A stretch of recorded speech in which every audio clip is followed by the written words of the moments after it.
Tidak terasa 1 minggu sudah berlalu dari awal saya mempersiapkan untuk membuat proyek berkebun di lahan sempit. Jadi hari ini saya menunggu paket, yaitu benih kangkung yang saya pesan 3 hari yang lalu. Benih kangkung ini akan saya tanam pada wall planter bag yang sudah saya pasang sebelumnya. Mari kita lihat. Ternyata kemasan di dalamnya pecah, namun tidak apa-apa karena masih bisa kita kumpulkan. Oke, mari kita persiapkan untuk proses penanaman bibit kangkung ini. Pertama-tama, benih atau biji dari kangkung ini wajib kita bersihkan paling tidak 2 kali. Ini berfungsi agar debu-debu yang menempel pada biji ataupun kotoran dapat hilang, agar nantinya benih atau biji kangkung ini dapat tumbuh dengan baik. Dan kalau bisa kita biarkan terendam 1 hari 1 malam. Selanjutnya kita persiapkan untuk kita tanam langsung pada media yang sudah kita persiapkan sebelumnya. Penanaman biji kangkung atau benih kangkung pada wall planter bag ini sebenarnya proyek coba-coba.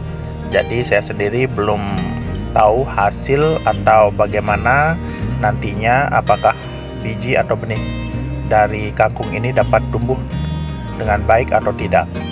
Pada masing-masing kantong wall planter bag ini saya sebarkan sekitar 10-15 biji dari benih kangkung, agar nantinya biji ini dapat tumbuh dengan maksimal. Jadi seperti yang sudah saya jelaskan pada video sebelumnya, ini merupakan proyek berkebun di lahan sempit.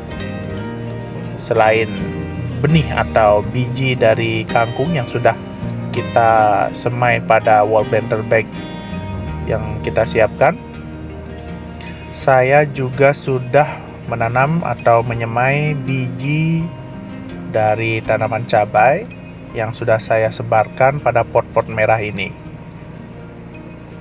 Oke, mari kita lihat. Ini adalah benih cabai yang sudah saya semai sekitar 5 hari yang lalu. Sudah terlihat benih cabai ini tumbuh, namun belum siap untuk kita pindahkan.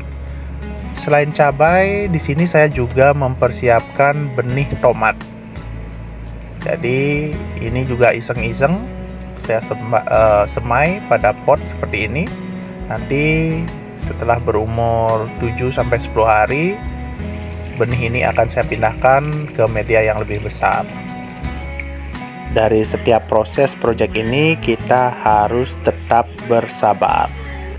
Ya, mari kita lihat. Ini setelah benih dari biji cabai yang saya semai berumur sekitar 10 hari. Jadi saya akan pindahkan benih dari cabai ini pada media yang lebih besar. Di sini saya memanfaatkan gelas bekas dari minuman, dan sebagai media tanamnya saya memakai kompos yang saya buat sendiri.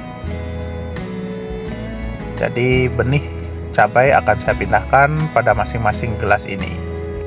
Di sini sengaja saya pindahkan benih cabai dan tomat pada usia 10 hari agar tingkat pertumbuhan atau hidup dari benih cabai ini lebih tinggi. Jadi pada masing-masing gelas saya tempatkan 2-3 batang agar menjaga nanti kalau ada yang mati dan masih ada yang tersisa pada masing-masing gelas yang kita persiapkan.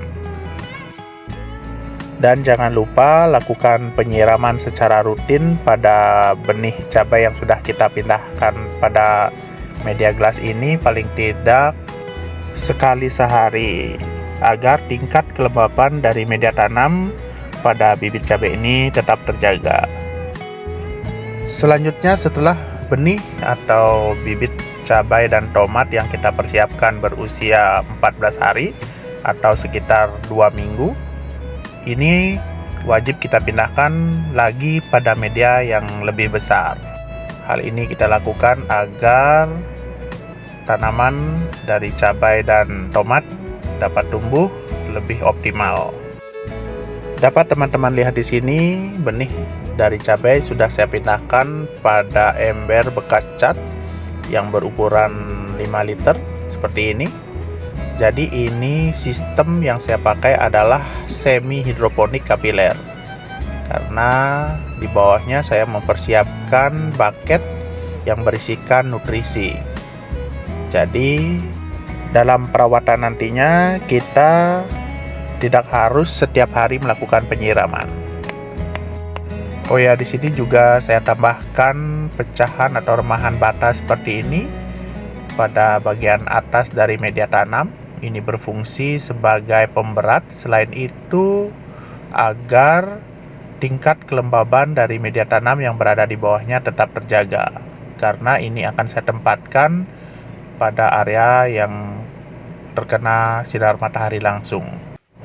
Seperti inilah tampilan dari tanaman cabai yang sudah kita persiapkan pada media bucket sistem hidroponik kapiler.